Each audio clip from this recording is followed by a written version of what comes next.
about this now on NBC to millions of people. She said, your cancer, you cured it by seeing about it early, and we found out that your cancer is necrotic. And I said, doctor, what does that mean? She said, that means the blood supply medically has cut your cancer off. I said, ma'am, I got a better definition. She said, what's better? I said, divine intervention. And they went straight to a commercial, Governor. Too late.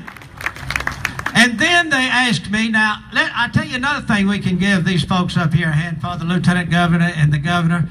2 years ago, they passed a bill where we could say prayer in schools. Will you give them a hand for that? Thank you. So then I got interviewed. A little town. Now, you know, Lieutenant Governor, I always thought you was from Boca Chica. Are you from Boca Chica or Florence? Florence. Florence today. Boca Chica, when we were down there. We were at Boca Chica.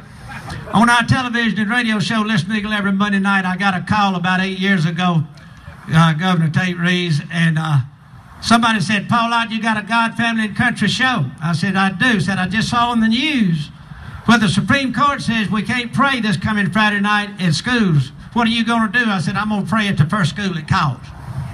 Folks, the phones lit up. The first school that called was Boca Chica. And the principal said, will you come pray at our football game? I just sure as it's Friday night, I'll be there. Now, I want y'all to get the picture. I get a call before the Friday game on Wednesday from CBS, by the way. And this guy said, look, we want you to get on television. You're fixing to break the law. And said, you know, you can go to jail for that. I said, been a Paul in jail before. I'm going to pray. So they said, we're going to send a satellite up from Baton Rouge and get you up there at 6 o'clock in the morning on the national CBS News. Will you do it? I said, yes, ma'am. I'll put on my blue jeans and be there at 6 o'clock leaning up against the goal post just like Barry Bryant. And I was. And they had this monitor, Governor, and there it was. And she said, and this little thing came in my ear, and it was the moderator over in Atlanta to New York, said, Paul Ott, you're not going to get to say a word on this. I said, I'm going to say something you ain't never listened to Eagle. Why can't I say something? He said, the guy that's going to be on here is with the, you know, against religion. He's with the ACLU. I said, what college is that? I ain't scared of them. So anyway, it comes on, and the lady said, here's Mr. Barry Lynn with the ACLU, and there's Mr. Paul Ott at the Boca Chica football field. And Mr. Barry Lynn said, Paul Ott, you're standing at the field. How many people are going to be in the Boca Chica football stands Friday night? I said, well, it's 500. Were you on here? Probably 1,000. He said, what are you going to do? You going to pray? I said, yes, sir, right before the game. He said, what are you going to do about the 2 or 3 people there of the 1,000 people that don't want you to pray? I said, they can go get a hot dog. He said, a hot dog? I said, they make good hamburgers. You're infringing on their rights. I said, no, sir. We've been praying for 200 years. Who's infringing on whose right? First thing we know, you'll be taking God out of God Bless America. And then they brought an atheist on. Now, what does an atheist believe in? Preacher? Nothing. You know what he said? He just kept talking. I really didn't think I was going to get to say anything, Freddie. And finally, the lady said, let Paul Ott talk. So you know what I said? Just what I'm fixing to say. Right there on television. I said, amazing grace, how sweet the sound to save a wretch like me. I once was lost, but now I am found. I was blind, but now I see.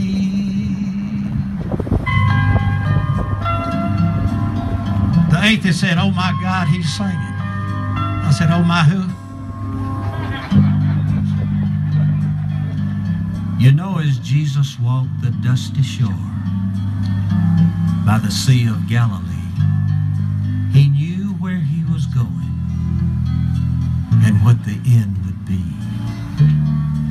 And as he prayed over Jerusalem from that mountain high above, he knew that they would kill him, but that did not stop his love.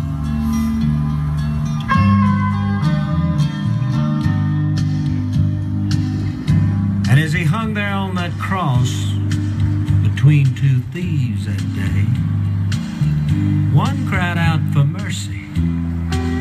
Jesus turned and looked his way.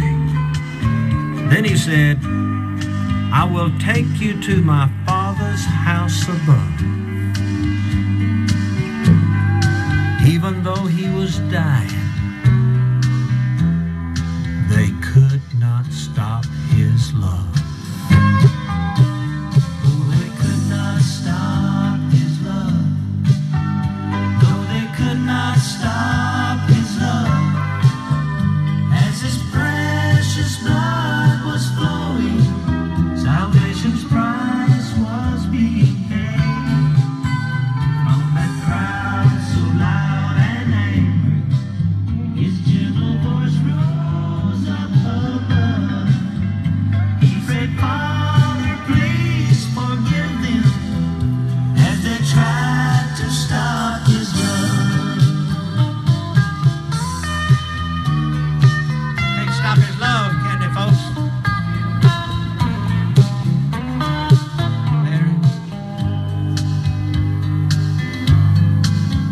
Now, Jesus Christ will be your Savior if you only let him in, because he's the gift of life eternal, and he's coming back again. Oh, they thought his life was over on Calvary's Hill that day. But you see, even death, it could not hold him. He just rolled the stone away. Oh, they could not stop his love. Sing it.